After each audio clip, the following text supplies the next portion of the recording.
12ஆம் வகுப்பு அரசியல் அறிவியல் புதிய புத்தகம். பாடத்தின் தலைப்பு இந்தியாவில் கூட்டாட்சி. அடுத்தது கற்றலின் நோக்கங்கள் பற்றி பார்க்கலாம். கூட்டாட்சி முறையின் தோற்றம், வளர்ச்சி மற்றும் பொருள் ஆகியவற்றை அறிந்து கொள்ளுதல்.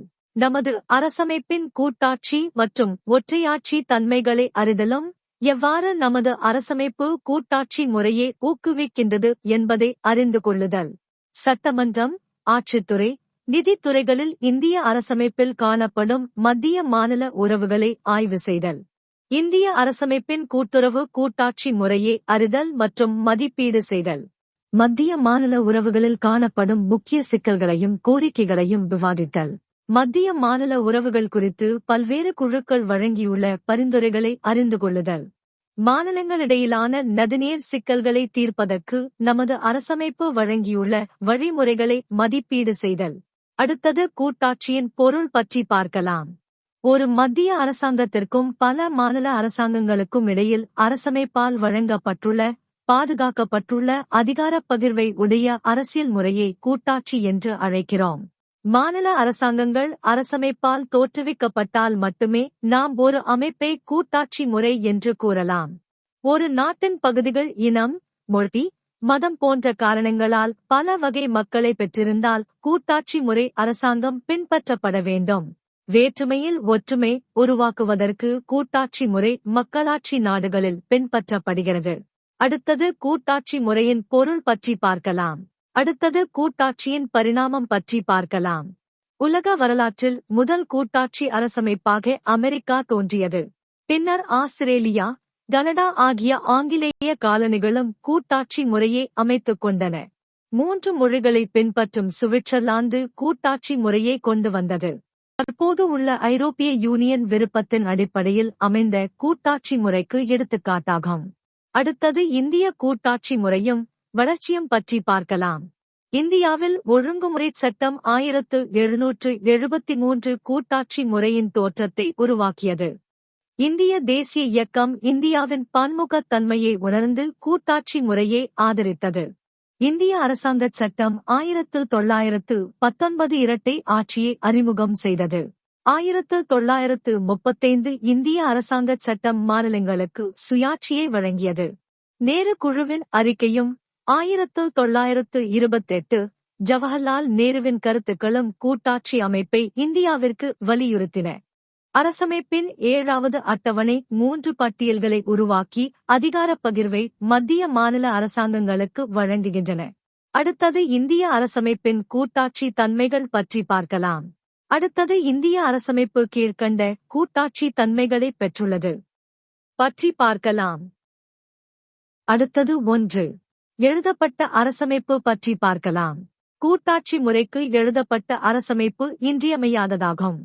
பல மாநில மத்திய அரசாங்கங்கள் கூட்டாட்சி முறையில் செயல்படுவதால் அவைகளின் அதிகாரங்கள் தெளிவாக வரையறுக்கப்பட்டு இருக்க வேண்டும். தற்போது இந்தியாவில் ஒரு மத்திய அரசும் 28 மாநில அரசாங்கங்களும் உள்ளன. இவைகளின் அதிகாரங்களையும் பணிகளையும் அரசமைப்பு தெளிவாக வரையறுக்கின்றது. அடுத்தது 2. அரசமைப்பின் உயர்ந்த தன்மை பற்றி பார்க்கலாம். அரசமைப்பு நாட்டின் மிக உயர்ந்த சட்ட ஆவணமாகும். எல்லா அரசாங்கங்களும் அரசமைப்பின் நடைமுறை விதிகள் மற்றும் வழிமுறைகள் ஆகியவற்றை பின்பற்ற வேண்டும். எந்த ஒரு அரசாங்கமும் அரசமைப்பை மீறி செயல்படக்கூடாது. அடுத்தது 3. அதிகாரப் பகிர்வு பற்றி பார்க்கலாம். மத்திய மாநில அரசாங்கங்களுக்கிடையேயான அதிகாரப் பகிர்வு கூட்டாட்சி முறையின் அடிப்படை தன்மையாகும். இந்திய அரசமைப்பு மத்திய மாநில அரசாங்கங்களுக்கிடையே அதிகாரப் பகிர்வை விரிவாக வழங்குகிறது.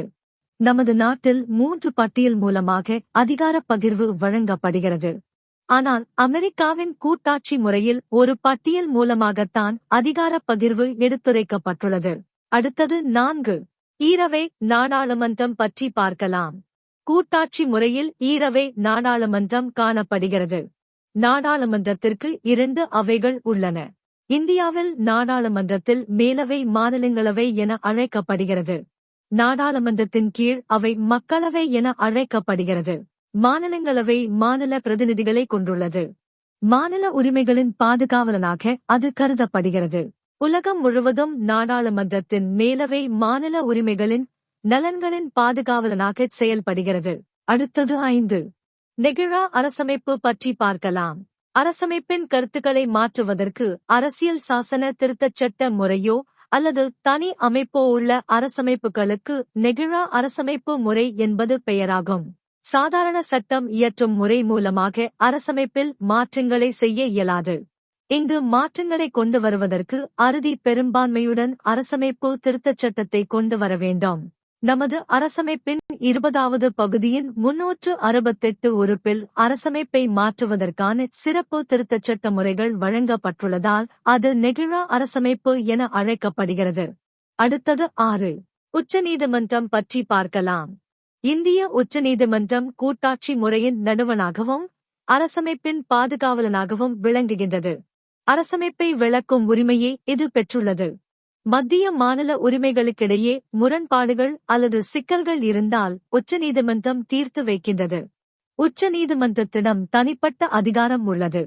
உச்சநீதிமன்றம் மட்டும்தான் கூட்டாட்சி வழக்குகளை விசாரித்து தீர்ப்பளிக்கும் அதிகாரத்தை பெற்றுள்ளது.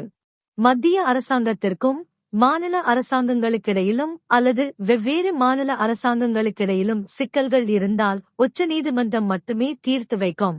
அதாவது தமிழ்நாட்டிற்கும் மத்திய அரசாங்கத்திற்கும் அல்லது வேறு மாநில அரசாங்கத்திற்கும் இடையே பிரச்சனை தோன்றினால் அதனை தீர்த்து வைக்கும் அதிகாரம் உச்சநீதிமன்றத்திடம் மட்டுமே உள்ளது. மேற்கண்ட காரணிகளின் அடிப்படையில் இந்திய அரசமைப்பை கூட்டாட்சி அரசமைப்பு என கூறுகிறோம். அடுத்தது இந்திய நிலப்பரப்பு பற்றி பார்க்கலாம்.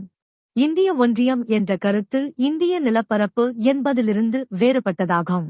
இந்திய ஒன்றியம் என்பது கூட்டாட்சி முறையில் உள்ள 29 மாநில அரசாங்கங்களையும் மத்திய அரசாங்கத்தையும் குறிக்கும். இந்திய நிலப்பரப்பு என்பது கீழ்க்கண்டவற்றை குறிக்கும். 1. 28 மாநிலங்கள். 2.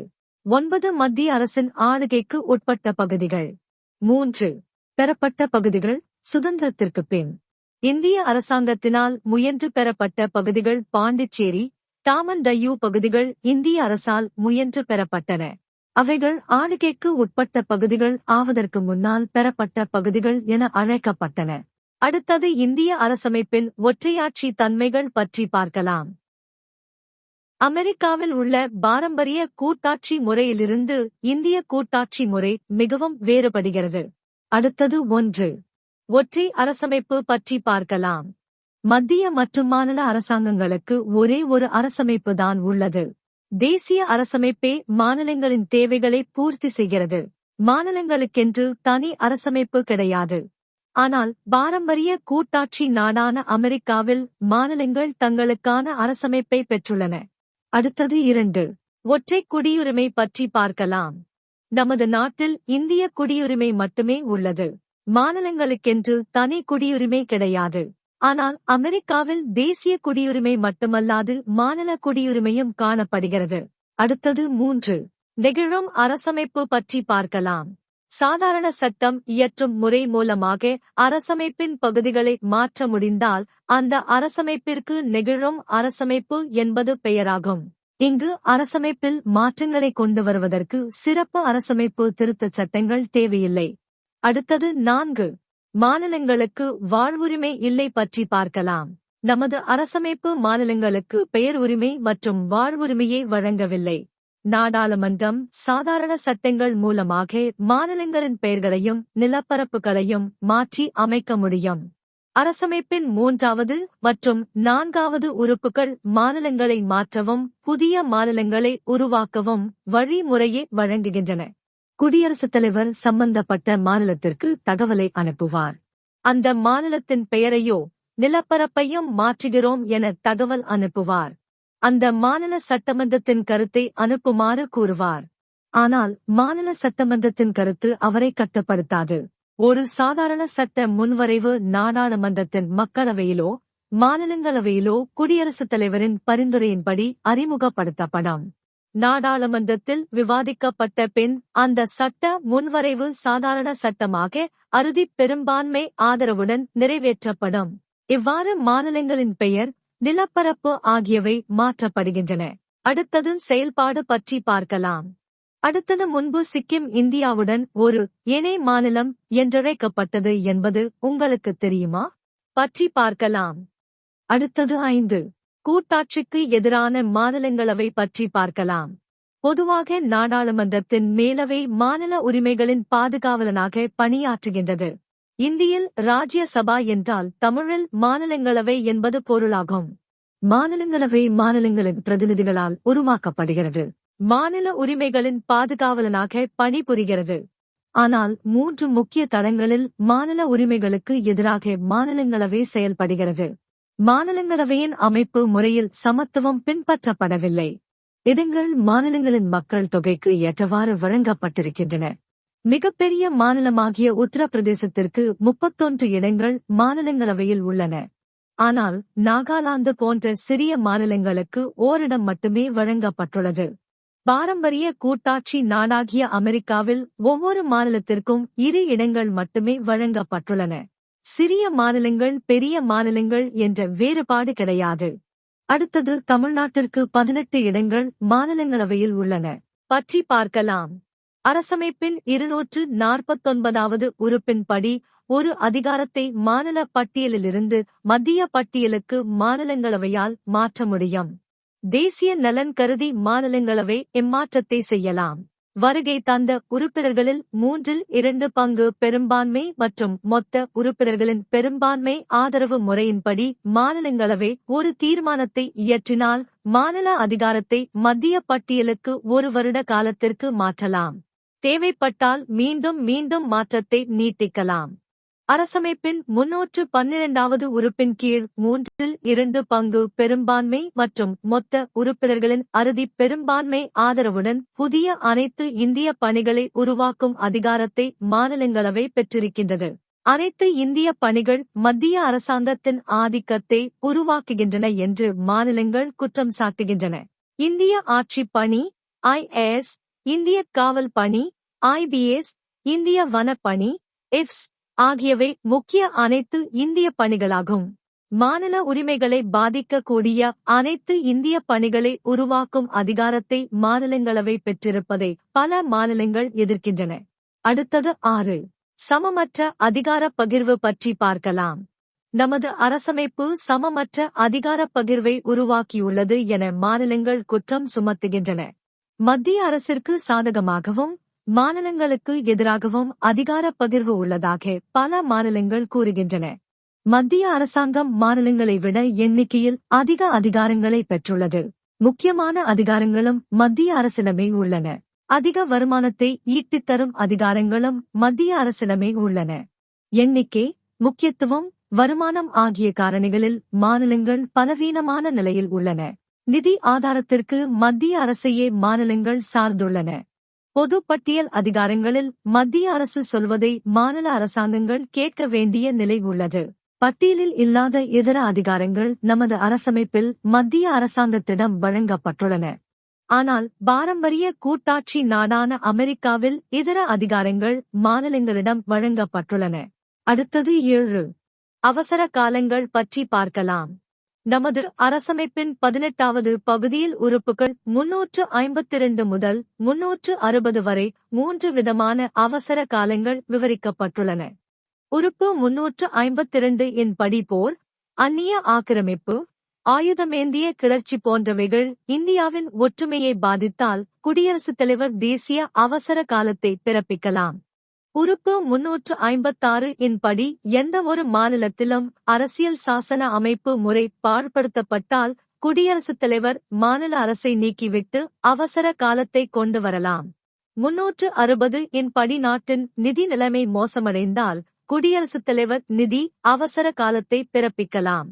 அவசர காலங்கள் அமலில் இருந்தால் கூட்டாட்சி முறை ரத்து செய்யப்பட்டு ஒற்றை ஆட்சி முறை பின்பற்றப்படும். மாநில உரிமைகள் பாதிக்கப்படும். அடுத்தது 8.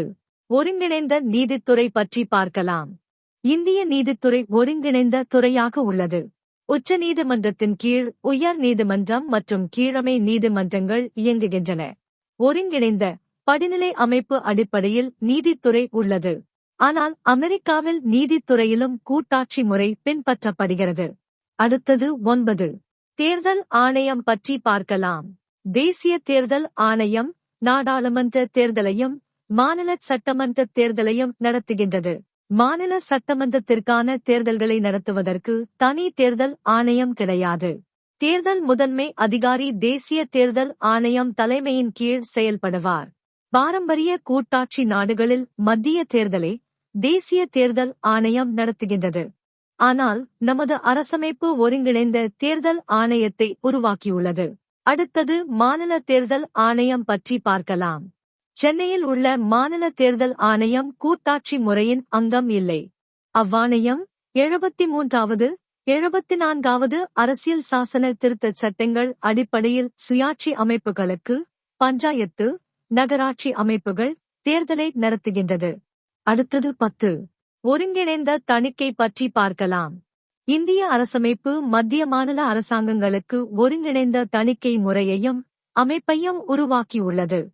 சி.ஜி. எனப்படும் தலைமை கணக்கு தணிக்கையாளர் அரசமைப்பின் 148வது உறுப்பின்படி தேசிய மற்றும் மாநில அளவிலான தணிக்கை அதிகாரத்தை பெற்றுள்ளார். இந்திய கூட்டாட்சி முறையில் மாநிலங்களுக்கென்று தனியான தணிக்கை அமைப்பு இல்லை. அடுத்தது மத்திய மாநில உறவுகள் பற்றி பார்க்கலாம். மத்திய அரசாங்கத்தின் அதிகாரம் தேசத்தின் எல்லை முழுவதும் காணப்படுகின்றது. மாநில அரசாங்கங்களின் அதிகாரம் மாநில எல்லை மீது காணப்படுகின்றது. அடுத்தது மத்திய மாநில அதிகார பகிர்வு பற்றி பார்க்கலாம். அதிகார பகிர்வு மத்திய மாநில உறவுகளின் அச்சாணியாக உள்ளது. மத்திய மாநில அரசாங்கங்களுக்கு இடையே அதிகார பகிர்வு 3 தளங்களில் காணப்படுகிறது. அ. சட்டமன்ற அதிகார பகிர்வு. அ. ஆட்சித்துறை அதிகார பகிர்வு. இ. நிதி அதிகார பகிர்வு. அடுத்தது 1. சட்டமன்ற அதிகார பகிர்வு பற்றி பார்க்கலாம். மத்திய மாநில உறவுகளில் சட்டமன்ற அதிகார பகிர்வு 2 தளங்களில் வழங்கப்பட்டுள்ளது. அ. அதிகார பகிர்வின் எல்லை. அ. அதிகாரங்கள் பகிர்வு. அடுத்தது அ. அதிகார பகிர்வின் எல்லை பற்றி பார்க்கலாம். மத்திய அரசாங்கத்தின் அதிகாரம் தேசத்தின் எல்லை முழுவதும் காணப்படுகின்றது. மாநில அரசாங்கங்களின் அதிகாரம் மாநில எல்லை மீது காணப்படுகின்றது. மேலும் மத்திய அரசு எல்லைகளை தாண்டிய அதிகாரத்தையும் பெற்றிருக்கின்றது. அதாவது மத்திய அரசு இந்தியாவில் மட்டுமல்ல, உலகின் எந்த பகுதியிலும் வசிக்கும் இந்திய குடிமகன்கள் மற்றும் அவர்கள் சொத்துக்கள் மீதும் அதிகாரம் செலுத்துகின்றது. ஆனால் மாநில அரசாங்கங்கள் அந்தந்த மாநில எல்லைக்குள் மட்டுமே அதிகாரம் செலுத்துகின்றன. இருந்த போதிலும் மத்திய அரசாங்கத்தின் அதிகாரத்தை ஆளுகைக்கு உட்பட்ட பகுதிகள் மற்றும் பட்டியல் பகுதிகள் மீது பயன்படுத்தும் போது அரசமைப்பே சில கட்டுப்பாடுகளை விதிக்கின்றது. அடுத்தது அ. அதிகாரங்கள் பகிர்வு பற்றி பார்க்கலாம். மத்திய மாநில அரசாங்கங்களுக்கு இடையே அரசமைப்பு அதிகாரத்தை 3 பட்டியல்கள் மூலம் பகிர்ந்து அளிக்கின்றது. அடுத்தது 1. பட்டியல், ஒன்றிய பட்டியல் பற்றி பார்க்கலாம். இங்கு ஒன்றிய அரசு முழு அதிகாரத்தை பெற்றிருக்கும். பாதுகாப்பு, வங்கித்துறை, நாணயம், வெளியுறவுத்துறை உள்ளிட்ட 100 அதிகாரங்கள் இப்பட்டியலில் உள்ளன. அடுத்தது 2. பட்டியல், மாநில பட்டியல் பற்றி பார்க்கலாம். இப்பட்டியலில் உள்ள துறைகளில் மாநில அரசாங்கங்கள் முழு அதிகாரத்தை பெற்றிருக்கும். இங்கு 59 அதிகாரங்கள் உள்ளன. சட்டம், ஒழுங்கு, பொது சுகாதாரம், சுயாட்சி அமைப்புகள், விவசாயம், வனங்கள் போன்றவைகள் இப்பட்டியலில் இடம்பெற்றுள்ளன. அடுத்தது 3. பட்டியல், பொது பட்டியல் பற்றி பார்க்கலாம். இப்பட்டியலில் 52 அதிகாரங்கள் உள்ளன. கல்வி, திருமணம், குடிமைச் சட்டம் போன்றவைகள் இங்கு இடம்பெற்றுள்ளன. மத்திய மாநில அரசாங்கங்கள் இரண்டுமே இப்பட்டியலில் அதிகாரம் செலுத்துவதால் இப்பட்டியலுக்கு பொது பட்டியல் என்று பெயரிடப்பட்டுள்ளது. இப்பட்டியலில் உள்ள அதிகாரத்தில் மத்திய மாநில அரசுகளுக்கு இடையே முரண்பாடுகள் ஏற்பட்டால் மத்திய அரசாங்கத்தின் சட்டமே செல்லுபடியாகும். இம்மூன்று பட்டியல்கள் தவிர இதர அதிகாரங்கள் என்ற வகையும் உள்ளது. இம்மூன்று பட்டியல்களில் இடம்பெற்ற அதிகாரங்கள் எல்லாம் மத்திய அரசாங்கத்தின் ஆளுமையின் கீழ் வருகின்றன. மேற்கண்ட அதிகாரப் பகிர்வை வழங்குவதில் நமது அரசமைப்பு இந்திய அரசாங்கச் சட்டம் 1935 பின்பற்றுகின்றது. அடுத்தது விதிவிலக்குகள் பற்றி பார்க்கலாம். மேற்கண்ட அதிகாரப் பகிர்வு சில சிறப்பு சமயங்களில் நிறுத்தி வைக்கப்படும். இச்சமயங்களில் மாநில அரசாங்கங்களின் அதிகாரங்கள் நீக்கப்பட்டு மத்திய அரசாங்கத்தின் அதிகாரம் அதிகரிக்கப்படும். அடுத்தது தேசிய அவசர காலம் பற்றி பார்க்கலாம். குடியரசுத் தலைவர் தேசிய அவசரகால சட்டத்தை போர், அந்நிய ஆக்கிரமிப்பு, ஆயுதமேந்திய கிளர்ச்சி போன்ற காரணங்கள் அடிப்படையில் குடியரசுத் தலைவர் தேசிய அவசர சட்டத்தை பிரகடனம் செய்வார். நாட்டுக்கு எதிரான சவால்களை சமாளிப்பதற்கு நாடாளுமன்றத்தின் அதிகாரங்கள் மாநில பட்டியலிலும் செலுத்தப்படும். அடுத்தது மாநிலங்களுக்கிடையேயான ஒப்பந்தம் பற்றி பார்க்கலாம். 2 அல்லது 2ற்கு மேற்பட்ட மாநிலங்கள் தங்களின் நன்மை கருதி ஒரு குறிப்பிட்ட அதிகாரத்தில் மத்திய அரசு தங்களுக்கான பொது சட்டத்தை நிறைவேற்ற கோரினால் நாடாளுமன்றம் அச்சட்டத்தை நிறைவேற்றித் தரும். அடுத்தது சர்வதேச ஒப்பந்தம் பற்றி பார்க்கலாம். சர்வதேச ஒப்பந்தங்களை அமல்படுத்துவதற்காக நாடாளுமன்றம் மாநில பட்டியலில் உள்ள அதிகாரத்தில் சட்டங்களை இயற்றலாம். அடுத்தது உறுப்பு 356 அவசர காலம் பற்றி பார்க்கலாம்.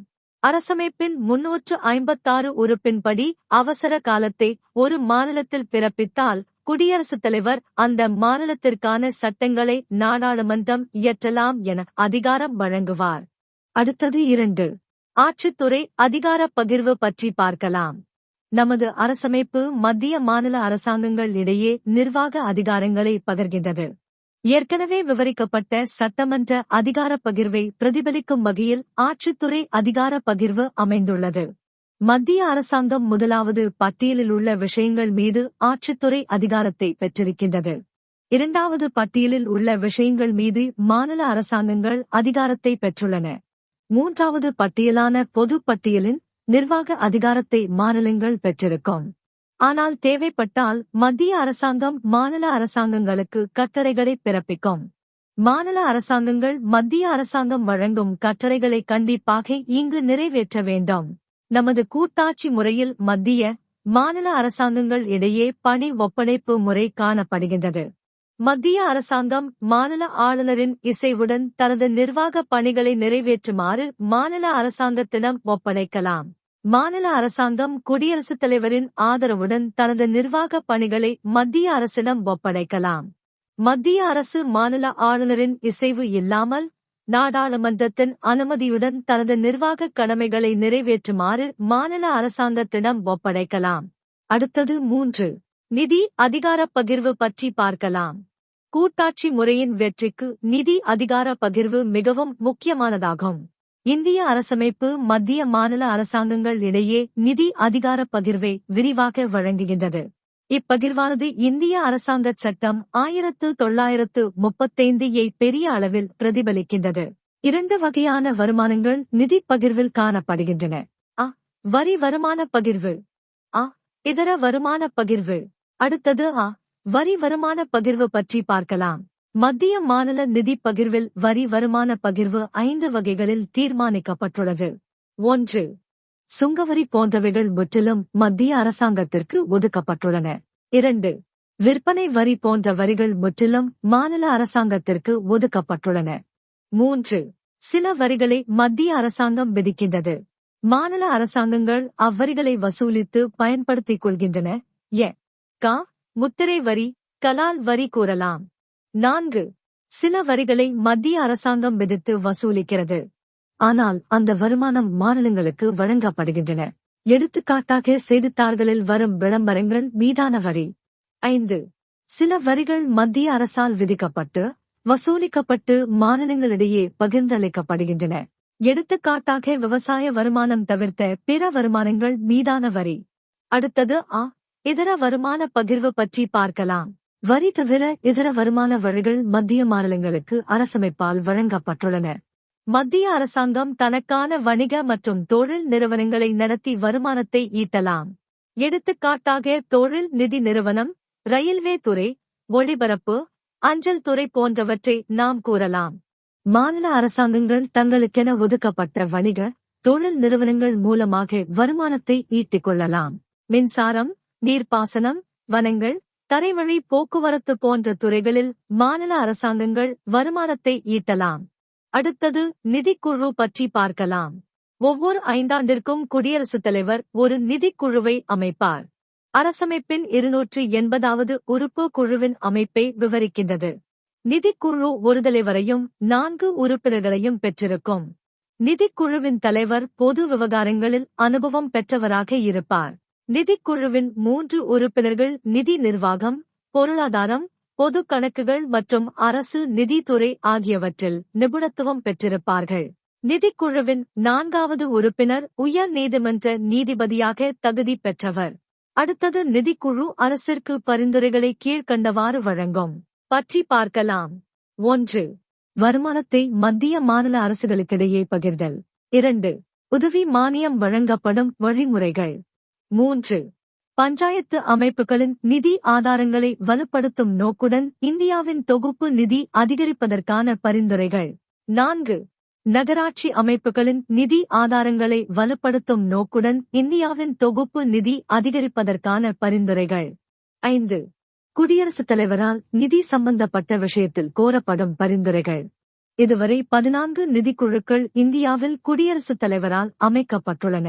அடுத்தது கூட்டுறவு கூட்டாட்சி பற்றி பார்க்கலாம்.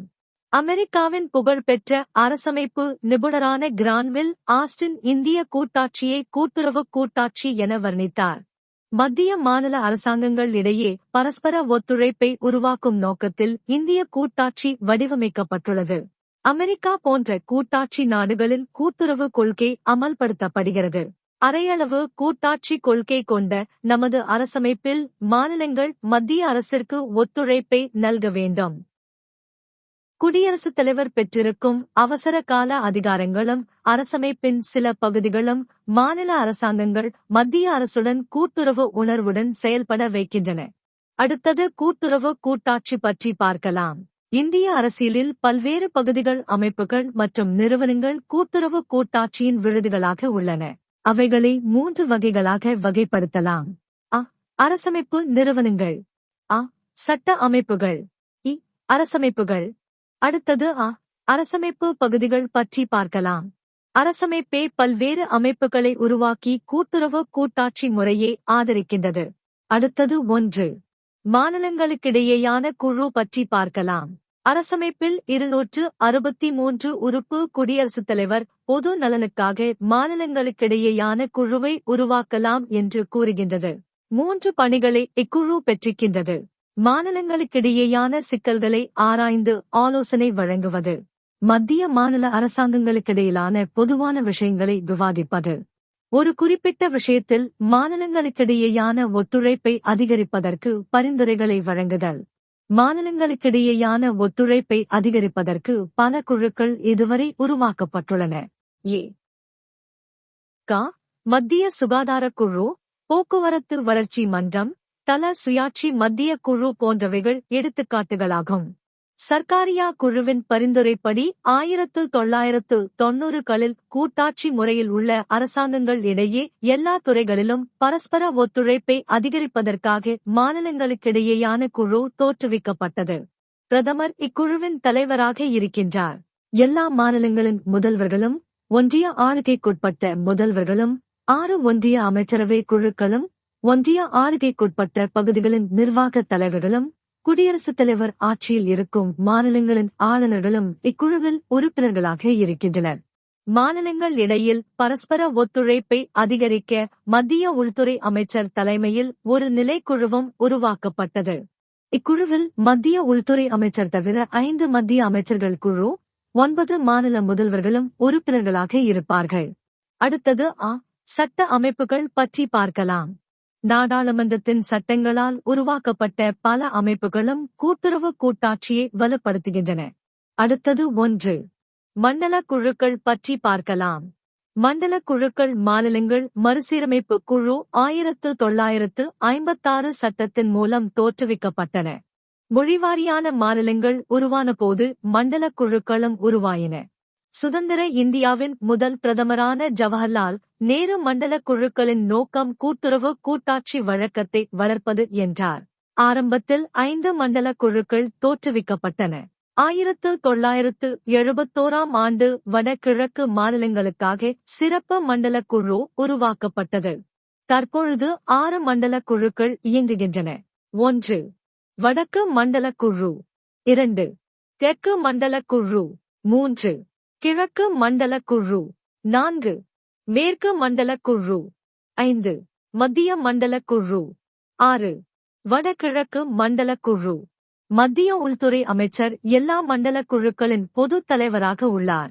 மேலும் ஒவ்வொரு மண்டல குழுவிலும் ஒவ்வொரு மாநிலத்தின் முதல்வர் மற்றும் 2 அமைச்சர்களும் ஒன்றிய ஆளுகைக்குட்பட்ட பகுதியில் நிர்வாகத் தலைவரும் உறுப்பினர்களாக இருப்பார்கள். மண்டலங்களில் உள்ள மாநிலங்களுக்கிடையே எவ்வாறு ஒத்துழைப்பை உருவாக்கி வளர்ப்பது என்று மண்டல குழுக்கள் பரிந்துரை வழங்கும். பொருளாதார, சமூக திட்டமிடல், எல்லை பிரச்சினைகள், போக்குவரத்து போன்ற துறைகளில் பரஸ்பர ஒத்துழைப்பை வழங்க மண்டல குழுக்கள் செயல்படும். அடுத்தது 2. நதி ஆணையம் பற்றி பார்க்கலாம். நதி ஆணையங்கள் சட்டம் 1956 மாநிலங்களுக்கிடையேயான நதிகளை மேலாண்மை செய்வதற்கு மாநிலங்களுக்கு பரிந்துரைகள் வழங்குவதற்கு நதி ஆணையத்தை உருவாக்கியது. அடுத்தது 3. நதிநீர் தீர்ப்பாயம் பற்றி பார்க்கலாம். மாநிலங்களுக்கிடையேயான நதி நீர் சிக்கல் சட்டம் 1956 அரசமைப்பின் உறுப்பு 262 இன் படி உருவாக்கப்பட்டது. சமவெளி மாநிலங்களுக்கிடையேயான நதி நீர் குறைகளை ஒழுங்குபடுத்துவது இச்சட்டத்தின் நோக்கமாகும். இவ்வகையான பிரச்சினைகளை தீர்ப்பதற்கு தீர்ப்பாயங்களை இச்சட்டம் உருவாக்குகின்றது. அடுத்தது நிதி ஆயோக், நீதி ஆயோக் பற்றி பார்க்கலாம். மத்திய அரசாங்கம் ஜனவரி 1, 2015 ஆண்டு நிதி ஆயோக் என்ற அமைப்பை தோற்றுவித்தது. இந்தியாவின் மாற்றத்திற்கான தேசிய குழு என்பது இதன் பொருள் ஆகும். 65 ஆண்டுகள் பழமை வாய்ந்த திட்டக்குழு நீக்கப்பட்ட பிறகு இப்புதிய குழு தோற்றுவிக்கப்பட்டது. பிரதமர் இக்குழுவின் தலைவராக இருப்பார். மாநிலங்களின் முதல்வர்கள், ஒன்றிய ஆளுகைக்குட்பட்ட பகுதிகளின் முதல்வர்கள், புதுச்சேரி, புதுதில்லி, அந்தமான் நிக்கோபர் தீவுகளின் துணை ஆளுநர் ஆகியோர் இக்குழுவின் நிரந்தர உறுப்பினர்களாக செயல்படுவார்கள். மாநிலங்களுக்கிடையேயான அமைப்பு ரீதியின் தொடர்ச்சியாக கூட்டுறவு கூட்டாட்சியை வளர்ப்பது இக்குழுவின் நோக்கமாகும்.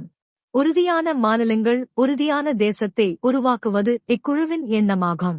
வருமான ஆதாரங்கள் இல்லாததாலும் அரசமைப்பு சக்தி இல்லாததாலும் மாநிலங்கள் மத்திய அரசை சார்ந்து இயங்குகின்றன. இயற்கை பேரழிவுகளை சமாளிப்பதற்கு கூட மத்திய அரசை சார்ந்து இருக்கின்றன. இந்நிலையை மாற்ற வேண்டும் என்பது நிதி ஆயோக்கின் நோக்கமாகும். அடுத்தது மாநிலங்களுக்கிடையேயான நதி நீர் பிரச்சினை பற்றி பார்க்கலாம். இந்திய அரசமைப்பின் கூட்டாட்சி முறையே மாநிலங்களுக்கிடையிலான நதிநீர் சிக்கல்கள் பெரிய அளவில் பாதிக்கின்றன. பல்வேறு நதிநீர் சிக்கல்கள் நமது நாட்டில் காணப்படுகின்றன. தமிழ்நாடு, கர்நாடகா, கேரளா, புதுச்சேரி ஆகியவை காவிரி பிரச்சனையில் சம்பந்தப்பட்டுள்ளன. ஆண்டாண்டு காலமாக நதிநீர் பிரச்சனையில் ஒடிசா, ஆந்திர பிரதேசம் சம்பந்தப்பட்டுள்ளன. சட்லஜ் ஆறு பிரச்சனையில் பஞ்சாப், ஹரியானா சம்பந்தப்பட்டுள்ளன. கோவா, மகாராஷ்டிரா, கர்நாடகம் ஆகியவை மகாதயி ஆற்று பிரச்சனையில் சம்பந்தப்பட்டுள்ளன. மாநிலங்களுக்கிடையேயான நதி நீர் பிரச்சனைகளை தீர்ப்பதற்கு இந்திய அரசியலில் கீழ்கண்ட அணுகுமுறை பின்பற்றப்படுகிறது.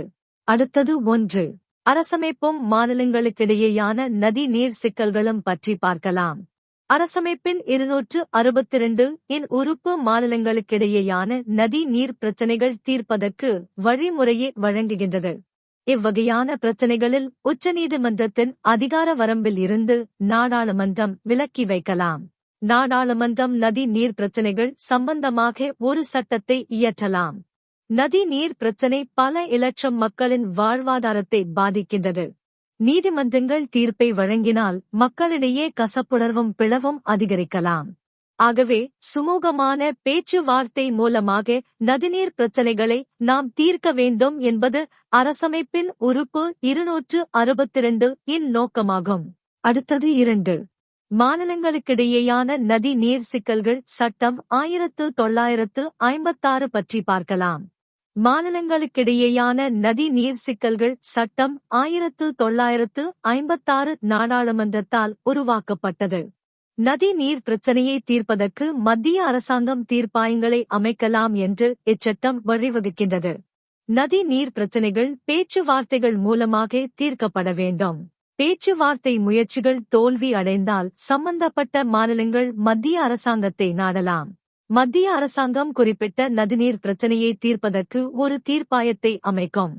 உச்ச நீதிமன்றத்தின் தலைமை நீதிபதி அந்த தீர்ப்பாயத்திற்கான தலைவரை நியமிப்பார்.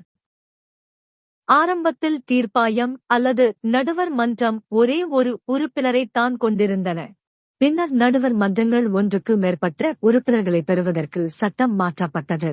நடுவர் மன்றத்தின் தலைவர் மற்றும் உறுப்பினர்களை உச்ச நீதிமன்ற தலைமை நீதிபதி, உச்சநீதிமன்ற அல்லது உயர் நீதிமன்றங்களின் நீதிபதிகள் அல்லது ஓய்வு பெற்ற நீதிபதிகளை நியமிப்பார். நடுவர் மன்றத்தின் தீர்ப்பு நீதிமன்றத்தின் தீர்ப்புக்கு சமமானதாகும். நடுவர் மன்றம் விசாரிக்கும் நதிநீர் பிரச்சினையில் வேறு எந்த நீதிமன்றமும் தலையிட முடியாது. மேலும் நதிநீர் ஆணையம் சட்டம் 1956 இன் கீழ் வரும் நதிகளில் மீது நடுவர் நீதிமன்றங்களை அமைக்க முடியாது.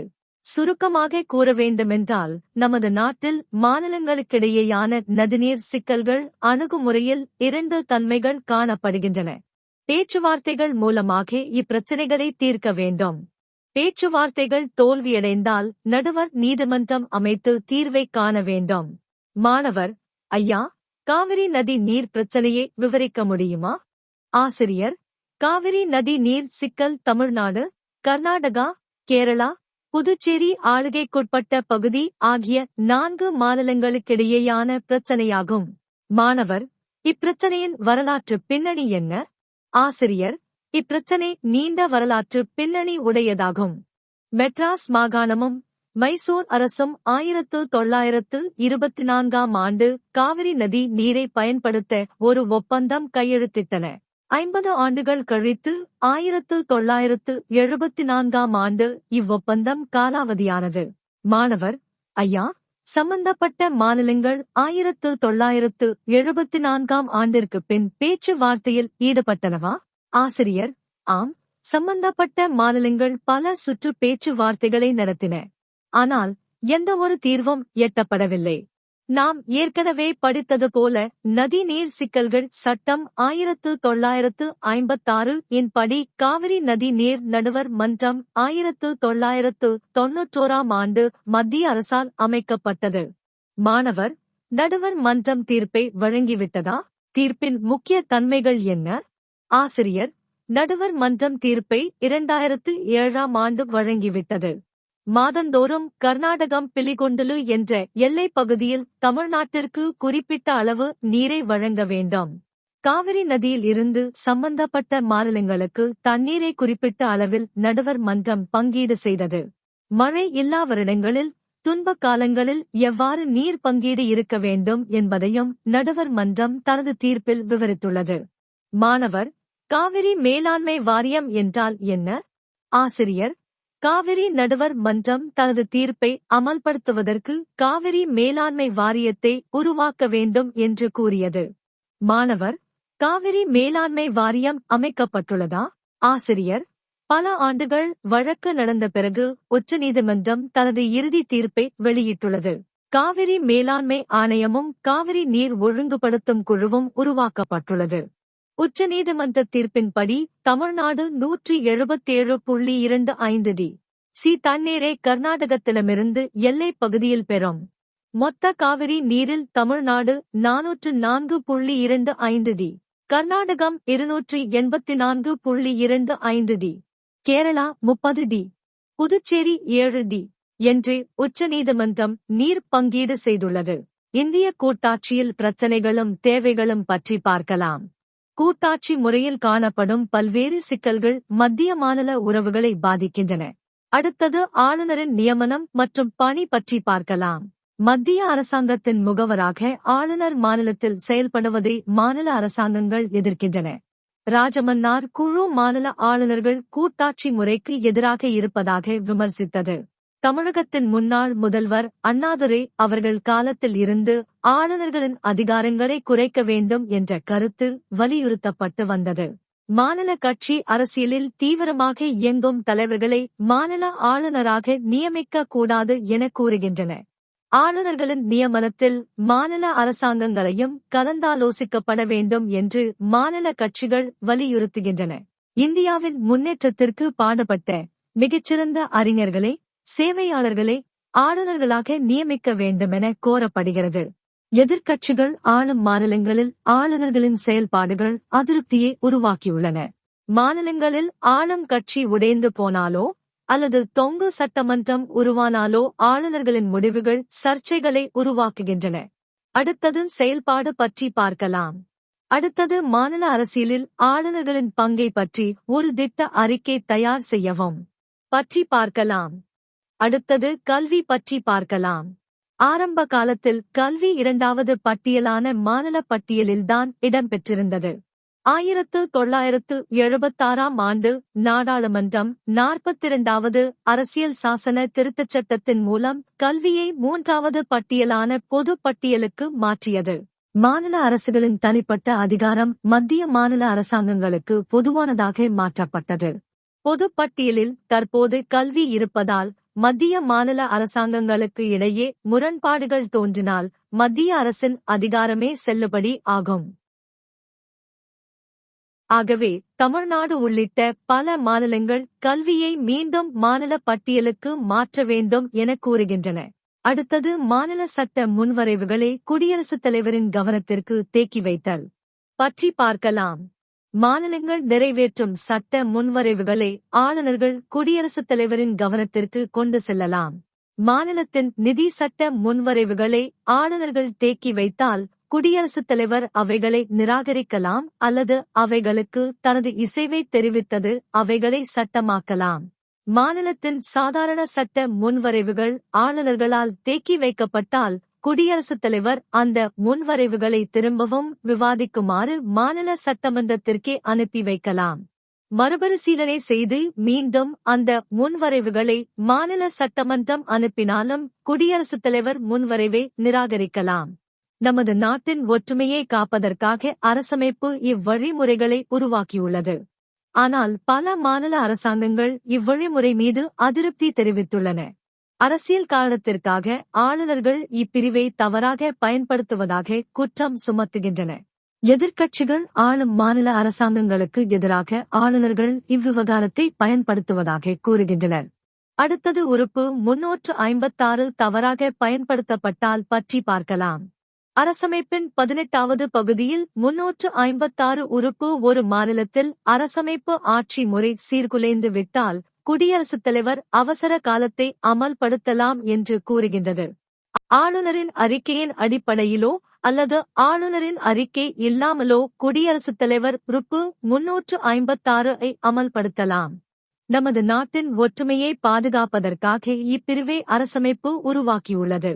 எதிர்க்கட்சிகள் ஆளும் பல்வேறு மாநிலங்கள் உறுப்பு 356 மத்திய அரசாங்கத்தினால் தவறாக பயன்படுத்தப்படுகிறது என்று விமர்சித்துள்ளனர். மத்திய அரசாங்கம் மாநில அரசாங்கங்களுக்கு எதிராக இவ்வுறுப்பை தவறாக பயன்படுத்தியுள்ளதாக பல மாநிலங்கள் தெரிவித்துள்ளன. கட்சி அரசியல் காரணங்களுக்காக இவ்வுறுப்பு தவறாக பயன்படுத்தப்பட்டுள்ளது. ஆகவே பல மாநில கட்சிகள் அரசமைப்பின் உறுப்பு 356 அகற்ற வேண்டும் என கோருகின்றன. அடுத்தது அனைத்து இந்திய பணிகள் பற்றி பார்க்கலாம். அரசமைப்பின் உறுப்பு 312 வழியாக அனைத்து இந்திய பணிகள் உருவாக்கப்படுகின்றன.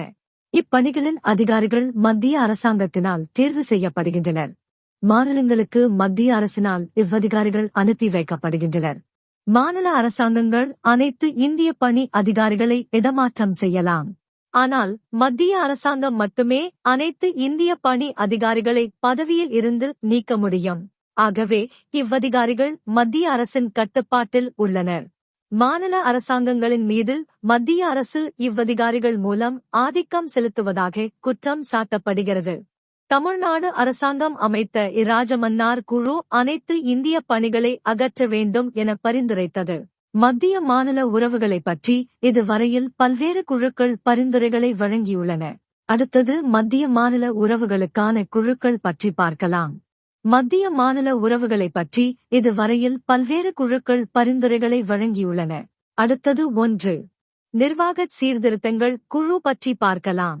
நமது நாட்டின் நிர்வாகச் சீர்திருத்தங்களுக்காக 2 நிர்வாகச் சீர்திருத்த குழுக்கள் அமைக்கப்பட்டுள்ளன. முதல் நிர்வாகச் சீர்திருத்த குழு 1966ஆம் ஆண்டு மொரார்ஜி தேசாய் தலைமையிலும் பின்னர் கே. அனுமந்தையா தலைமையிலும் உருவாக்கப்பட்டது. இக்குழு 20 அறிக்கைகளை வழங்கியது. அவைகளில் ஒரு அறிக்கை மத்திய மாநில உறவுகளை பற்றி பரிந்துரைகளை வழங்கியது. இரண்டாவது நிர்வாகச் சீர்திருத்தங்கள் குழு 2005ஆம் ஆண்டு அமைக்கப்பட்டது. ஆரம்பத்தில் வீரப்ப மொய்லியும் பின்னர் வி. ராமச்சந்திரனும் தலைவர்களாக இருந்தனர். அடுத்தது மத்திய மாநில உறவுகள் குழுக்கள் பற்றி பார்க்கலாம். 1. நிர்வாகச் சீர்திருத்தங்கள் குழு. 2. இராஜாமன்னார் குழு. 3. சர்க்காரிய குழு. 4. பூஞ்சி குழு. 5. வெங்கட செல்லையா குழு. அடுத்தது 2. இராஜமன்னார் குழு பற்றி பார்க்கலாம். இராஜமன்னார் தமிழ்நாடு அரசாங்கம் நமது அரசமைப்பின் மத்திய மாநில உறவுகளை ஆய்வு செய்து பரிந்துரைகள் வழங்குவதற்கு இராஜமன்னார் குழுவை அமைத்தது. சென்னை உயர் நீதிமன்றத்தின் முன்னாள் தலைமை நீதிபதி பி. வி. இராஜமன்னார், சென்னை பல்கலைக்கழகத்தின் துணைவேந்தர் முனைவர் ஏ. இலட்சுமண சுவாமி, ஆந்திர உயர் நீதிமன்றத்தின் முன்னாள் தலைமை நீதிபதி முனைவர் பி. சந்திர ரெட்டி ஆகியோர் இக்குழுவில் இருந்தனர். தங்களது பரிந்துரைகளை இக்குழு அரசாங்கத்திற்கு 1971 ஆண்டு வழங்கியது. மாநில சுயாட்சி வரலாற்றில் மிகவும் முக்கிய மைல்கல்லாக இக்குழுவின் அறிக்கை உள்ளது. அடுத்தது இக்குழுவின் முக்கிய பரிந்துரைகள் கீழ்க்கண்டவைகள் ஆகும். பற்றி பார்க்கலாம். 1. அரசமைப்பின் 263 உறுப்பு உடனடியாக அமல்படுத்தப்பட வேண்டும். மாநிலங்களுக்கிடையேயான குழு உருவாக்கப்பட வேண்டும். இக்குழுவின் தலைவராக பிரதமர் பணிபுரிய வேண்டும். மாநில முதல்வர்கள் அல்லது அவர்களால் நியமிக்கப்பட்டவர்கள் உறுப்பினர்களாக பணியாற்ற வேண்டும். மாநிலங்களுக்கிடையேயான குழுவிடம் அதிக அதிகாரங்கள் இருக்க வேண்டும். மத்திய அரசாங்கத்தின் முக்கிய முடிவுகளையும் நாடாளுமன்றத்தின் சட்டங்களையும் இக்குழுவில் ஆலோசிக்க வேண்டும். தேசத்தின் பாதுகாப்பு, வெளியுறவு ஆகிய 2 அதிகாரங்கள் தவிர இதர எல்லா அதிகாரங்களையும் பயன்படுத்தும் முன் மத்திய அரசு மாநிலங்களுக்கிடையேயான குழுவை ஆலோசிக்க வேண்டும். 2. அரசமைப்பின் உறுப்புகள் 256, 257, 33(9), 2 ஆகியவைகளை நீக்க வேண்டும். இந்த உறுப்புகள் மாநில உரிமைகளை பாதிப்பதால் அவைகளை நீக்கி மாநில உரிமைகளை வலுப்படுத்த வேண்டும் என இராஜமன்னார் குழு பரிந்துரைத்தது. 3 பட்டியல்களில் இல்லாத இதர அதிகாரங்கள் மத்திய அரசிடமிருந்து மாநில அரசுகளுக்கு மாற்றப்பட வேண்டும். வரி விதிக்கும் அதிகாரமும் மாநில அரசுகளுக்கு மாற்றப்பட வேண்டும். 4. அரசமைப்பின் 18 பகுதியில் உள்ள உறுப்பு 356 மத்திய அரசால் கவனமாக பயன்படுத்தப்பட வேண்டும். மாநிலத்தில் அரசியல் சாசன அமைப்பு முற்றிலும் சீர்குலைந்தால் மட்டுமே கடைசி ஆயுதமாக மத்திய அரசு இவ்வுறுப்பை பயன்படுத்த வேண்டும். சாதாரண சட்ட ஒழுங்கு பிரச்சினைகளுக்கு இவ்வுறுப்பை மாநிலங்களில் மத்திய அரசு பயன்படுத்தக்கூடாது. 5. இராஜமன்னார் குழு அனைத்து இந்திய பணிகளில் பெரிய அளவில் மாற்றங்களை பரிந்துரைத்தது. மத்திய அரசுக்கு சாதகமான, மாநில அரசுகளுக்கு எதிரான அனைத்து இந்திய பணிகள் தேவையில்லை. கூட்டாட்சி முறைக்கு எதிராக இருப்பதால் இந்திய ஆட்சி பணி எஸ் உள்ளிட்ட அனைத்து இந்திய பணிகளை அரசமைப்பிலிருந்து நீக்குவதற்கு இராஜமன்னார் குழு பரிந்துரைத்தது. 6. நிதி ஆதாரங்களை மத்திய அரசாங்கத்திடம் இருந்து மாநில அரசாங்கத்திற்கு அதிக அளவில் மாற்றித்தர வேண்டும் என இக்குழு கூறியது. மாநிலங்களின் நிதி சக்தியை அதிகரிப்பதற்கு தொழில் நிறுவனங்கள் வரி, ஏற்றுமதி வரி, சுங்க வரி போன்றவற்றை மத்திய அரசாங்கத்திடம் இருந்து மாநிலங்களுக்கு மாற்ற வேண்டும். நிதி ஆற்றல்தான் மாநில உரிமைகளின் அச்சாணி என்று இக்குழு கருதியது. ஆகவே அரசமைப்பின் 7வது அட்டவணையில் திருத்தங்கள் பெரிய அளவில் செய்ய வேண்டும். மத்திய பட்டியல், பொது பட்டியல் ஆகியவற்றிலிருந்து மாநில பட்டியலுக்கு அதிக அதிகாரங்களை மாற்ற வேண்டும். நிதிக்குழு ஒரு நிரந்தர, பாகுபாடு இல்லாத அமைப்பாக மாற வேண்டும் என இராஜமன்னார் குழு பரிந்துரைத்தது. அடுத்தது 3. சர்க்காரியா குழு பற்றி பார்க்கலாம். மத்திய அரசாங்கம் 1983 ஆண்டு நீதியரசர் ஆர். சர்க்காரியா தலைமையில் ஒரு குழுவை உருவாக்கியது. முனைவர் ஆர். இக்குழுவில் பி. சிவராமன், சர்க்காரியா முனைவர் ஆர். சென் ஆகிய நிபுணர்களும் உறுப்பினர்களாக இருந்தனர். இக்குழு 247 பரிந்துரைகளை உள்ளடக்கிய ஒரு விரிவான அறிக்கையை 5 வருடங்கள் கழித்து மத்திய அரசிற்கு சமர்ப்பித்தது. அடுத்தது 1. மாநிலங்களுக்கிடையேயான குழு பற்றி பார்க்கலாம். அரசமைப்பின் உறுப்பு 263 பி மற்றும் சி பணிகளை செய்யும் அதிகாரம் இக்குழுவிடம் வழங்கப்பட வேண்டும். மாநிலங்களின் பொதுவான நலன் கருதி மாநிலங்களுக்கிடையேயான குழு பரிந்துரைகளை வழங்க வேண்டும். ஆனால் அரசமைப்பின் உறுப்பு 263 இன் அதிகாரம் இக்குழுவிற்கு வழங்கப்படக்கூடாது. அதாவது மாநிலங்கள் இடையில் எழும் சிக்கல்களில் தலையிடும் அதிகாரம் மாநிலங்களுக்கிடையேயான குழுவிற்கு வழங்கக்கூடாது. மேலும் ஒரு நிரந்தர, சுயாட்சி பெற்ற செயலகத்தை மாநிலங்களுக்கிடையேயான குழுவிற்கு உருவாக்கித் தர வேண்டும். அடுத்தது 2. அரசமைப்பின் உறுப்பு 356 பற்றி பார்க்கலாம். இந்த உறுப்பு மிகவும் கவனமாக, மிகவும் குறைவாகவே பயன்படுத்தப்பட வேண்டும். கடைசி ஆயுதமாக இவ்வுறுப்பு பயன்படுத்தப்பட வேண்டும். ஒரு மாநிலத்தில் அரசமைப்பு ஆட்சி முறை முற்றிலும் சீர்குலைந்தால் மட்டுமே இவ்வுறுப்பை பயன்படுத்த வேண்டும். உறுப்பு 356 அமல்படுத்துவதற்கு முன் எல்லா மாற்று உத்திகளையும் பயன்படுத்த வேண்டும். அடுத்தது 3. ஆளுநர் பற்றி பார்க்கலாம். ஆளுநர் பதவியை ரத்து செய்ய வேண்டும். ஆளுநரை நியமிக்கும் முன் சம்பந்தப்பட்ட மாநில அரசை கலந்தாலோசிக்க வேண்டும் என்ற சில அரசியல் கட்சிகளின் கருத்துக்களை சர்க்காரியா குழு நிராகரித்தது. கூட்டாட்சி முறை நன்கு செயல்படுவதற்கு அரசியல் தலைவர்களை ஆளுநர்களாக நியமிக்கக் கூடாது என்று இக்குழு பரிந்துரைத்தது. இந்தியாவின் முன்னேற்றத்துக்கு பாடுபட்ட பெருமை மிக்க இந்திய குடிமகன்களை ஆளுநர்களாக நியமிக்க வேண்டும். வெவ்வேறு கட்சிகள் மத்தியிலும் மாநிலத்திலும் ஆட்சியில் இருக்கும் பொழுது மத்தியில் ஆளும் கட்சியின் தலைவர்களை மாநிலத்தின் ஆளுநராக நியமிக்கக்கூடாது. அடுத்தது 4. மொழி பற்றி பார்க்கலாம். மும்மொழிக் கொள்கையை கண்டிப்பாக அமல்படுத்த வேண்டும் என்று சர்க்காரிய குழு பரிந்துரைத்தது. மும்மொழிக் கொள்கை தேசிய ஒற்றுமையை வளர்க்கும் என்று இக்குழு கூறியது. அடுத்தது 4.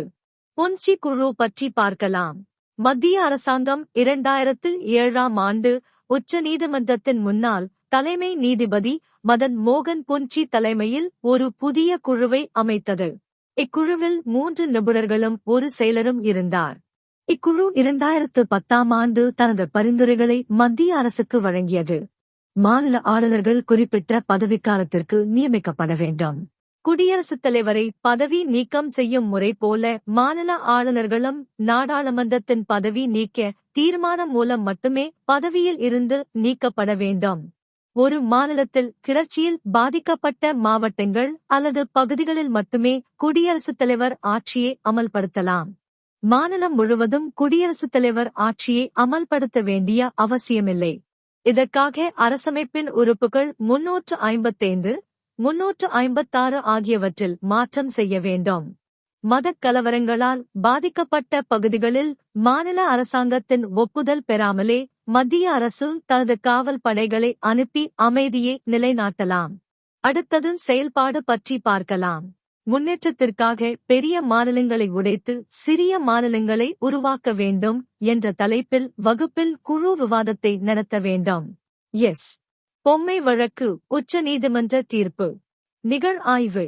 சோமப்ப ராயப்ப பொம்மை ஜூன் 6, 1924 முதல் 10 அக்டோபர் 2007 வரை கர்நாடக மாநிலத்தின் 11வது முதல்வராக பணியாற்றினார். ஐக்கிய முன்னணி அரசாங்கத்தில் 1996 முதல் 1998 வரை மனிதவள முன்னேற்ற அமைச்சராகவும் இருந்தார். எச். தேவகவுடா, ஏ. குஜரால் ஆகிய 2 பிரதமர்களின் அமைச்சரவையில் அவர் பணியாற்றியுள்ளார். எஸ். ஆர். பொம்மை அவர்கள் முதல்வராக இருந்த கர்நாடக அரசாங்கம் மத்திய அரசால் பதவி நீக்கம் செய்யப்பட்டது. இதனை எதிர்த்து முதல்வர் எஸ்.ஆர். பொம்மை உச்சநீதிமன்றத்தில் வழக்கு தொடர்ந்தார். உச்சநீதிமன்றம் இவ்வழக்கில் 1994ஆம் ஆண்டு புகழ்பெற்ற பொம்மை வழக்கு தீர்ப்பை வழங்கியது. மத்திய மாநில உறவுகளில் மாநில உரிமைகளை காப்பதில் பொம்மை வழக்கு தீர்ப்பு மிக முக்கிய திருப்புமுனையாக கருதப்படுகிறது.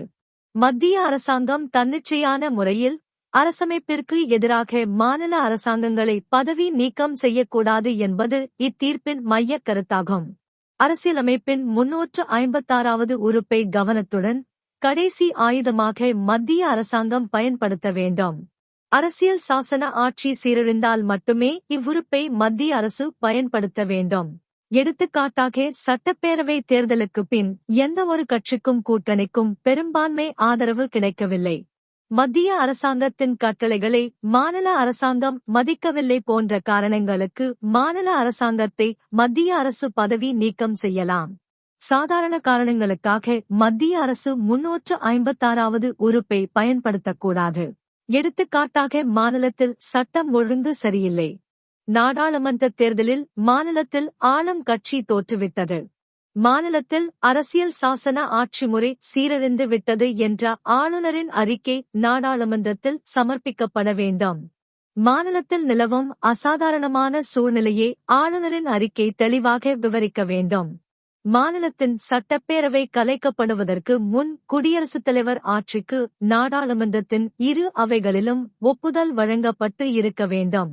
நீதிமன்றம் உறுப்பு 356 கீழ் மாநில அரசை மத்திய அரசாங்கம் பதவி நீக்கம் செய்தது சரியா தவறா என ஆராயும் அதிகாரத்தை பெற்று இருக்கின்றது. உறுப்பு 356 தவறாக மத்திய அரசால் பயன்படுத்தப்பட்டால் உச்சநீதிமன்றம் நீதி சீராய்வு அதிகாரத்தை பயன்படுத்தும். பதவி நீக்கம் அரசமைப்பிற்கு எதிராக இருந்தால் உச்சநீதிமன்றம் பதவி நீக்கப்பட்ட மாநில அரசாங்கத்தை மீண்டும் பதவியில் அமர்த்தும். பொம்மை வழக்கு உச்சநீதிமன்ற தீர்ப்பு வந்த பிறகு மத்திய அரசின் தன்னிச்சையான பதவி நீக்க நடவடிக்கையில் இருந்து மாநில அரசாங்கங்கள் பாதுகாக்கப்பட்டுள்ளன. அண்ணல் அம்பேத்கர் அரசமைப்பின் உறுப்பு 356 தேவையற்ற வார்த்தை என்று வர்ணித்தார். மக்களால் தேர்ந்தெடுக்கப்பட்ட அரசாங்கங்களுக்கு எதிராக இவ்வுறுப்பு உள்ளதை அவர் கசப்புடன் ஏற்றுக்கொண்டார். அடுத்தது 5. வெங்கட செல்லையா குழு பற்றி பார்க்கலாம். பிரதமர் அடல் பிகாரி வாஜ்பாய் தலைமையிலான தேசிய மக்களாட்சி கூட்டணி அரசாங்கம் 2000ஆம் ஆண்டு நீதியரசர் நாராயணராவ் எம். ராவ் வெங்கட செல்லையா தலைமையில் ஒரு குழுவை அமைத்தது. இந்த அரசமைப்பு மதிப்பாய்வு தேசிய குழு NCRV அரசமைப்பில் பல சீர்திருத்தங்கள் கொண்டுவரப்பட வேண்டும் என கூறியது. அடுத்தது அறிஞர் பொருள் பற்றி பார்க்கலாம்.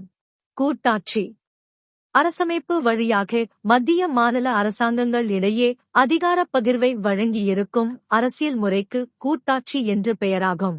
நெகிழா அரசமைப்பு அரசியல் சாசனத்தில் திருத்தங்கள் ஏற்படுத்துவதற்கு சிறப்பு அரசியல் சாசன திருத்த முறை அல்லது அறுதி பெரும்பான்மை ஆதரவு முறையுள்ள அமைப்பிற்கு நெகிழா அரசமைப்பு என்பது பெயராகும்.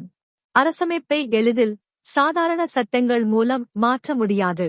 நெகிழும் அரசமைப்பு சாதாரண சட்டங்கள் மூலமாக ஒரு அரசமைப்பை திருத்த முடியும் என்றால் அதற்கு நெகிழும் அரசமைப்பு என்பது பெயராகும். அதிகாரப் பகிர்வு கூட்டாட்சி முறையின் முக்கியமான தன்மை அதிகாரப் பகிர்வு ஆகும். அதிகாரங்கள் மத்திய மாநில அரசாங்கங்களுக்கிடையே அரசமைப்பின் வழியாக பகிர்ந்தளிக்கப்பட்டுள்ளன. கூட்டுறவு கூட்டாட்சி கிரான்வில் ஆஸ்டின் என்ற புகழ்பெற்ற அரசமைப்பு அறிஞர் இந்திய கூட்டாட்சியை கூட்டுறவு கூட்டாட்சி என வர்ணித்தார்.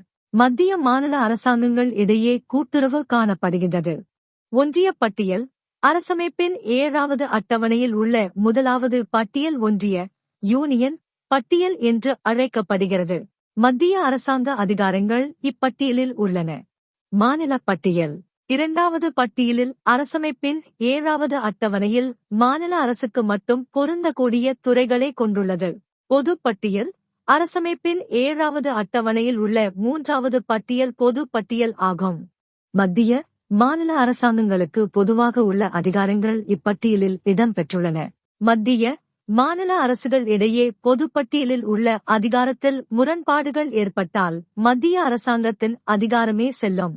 இதர பட்டியல் அரசமைப்பின் 7வது அட்டவணையில் உள்ள 3 பட்டியல்களில் இடம்பெறாத அதிகாரம் இதர அதிகாரமாக கருதப்படும். இதர அதிகாரங்கள் மத்திய அரசாங்கத்திற்கே சொந்தமாகும். அனைத்து இந்திய பணிகள் அனைத்து இந்திய பணிகள் அரசமைப்பின் உறுப்பு 312 பிரகாரம் தோற்றுவிக்கப்படுகின்றன. மாநிலங்களவை அறுதி பெரும்பான்மை ஆதரவுடன் புதிய அனைத்து இந்திய பணிகளை உருவாக்கலாம். மாநிலங்களவையின் தற்போதைய உறுப்பினர்களில் 3/2 பங்கு பெரும்பான்மை அல்லது மாநிலங்களவையின் மொத்த உறுப்பினர்களில் அறுதி பெரும்பான்மை ஆதரவுடன் தீர்மானம் இயற்றி அனைத்து இந்திய பணிகளை உருவாக்கலாம். இராஜமன்னார் குழு தமிழ்நாடு அரசு 1968ஆம் ஆண்டு மத்திய மாநில உறவுகளை ஆய்வு செய்து பரிந்துரை வழங்கியதற்காக இராஜா மன்னார் குழுவை அமைத்தது. மாநில உரிமைகள் வரலாற்றில் இராஜ மன்னார் அறிக்கை மிக முக்கியமானதாக உள்ளது. சர்க்காரிய குழு மத்திய அரசாங்கம் 1983ஆம் ஆண்டு மத்திய மாநில உறவுகளை ஆய்வதற்காக சர்க்காரிய குழுவை அமைத்தது. அரசமைப்பு மதிப்பாய்வு தேசிய குழு national commission to review the working of the constitution NCRWC சோகஸ்மேலி மத்திய அரசாங்கத்தால் 2000ஆம் ஆண்டு அரசமைப்பு மதிப்பாய்வு தேசிய குழு அமைக்கப்பட்டது. இது வெங்கட செல்லையா குழு என்றும் அழைக்கப்படுகிறது. ஒற்றையாட்சி அரசமைப்புகள். இவ்வகையான அரசமைப்புகளில் மத்திய அல்லது தேசிய அரசாங்கம் மட்டுமே அரசமைப்பால் உருவாக்கப்படுகிறது. மாநில அரசாங்கங்களை அரசமைப்பு உருவாக்கவில்லை அல்லது அங்கீகரிக்கவில்லை. நடுவர் மன்றம். மாநிலங்களுக்கிடையேயான நதி நீர் பிரச்சினைகளை தீர்ப்பதற்கு உருவாக்கப்படும் அமைப்பிற்கு நடுவர் மன்றம் அல்லது தீர்ப்பாயம் என்பது பெயராகும். இன்றைய பாடம் முடிந்தது. நன்றி.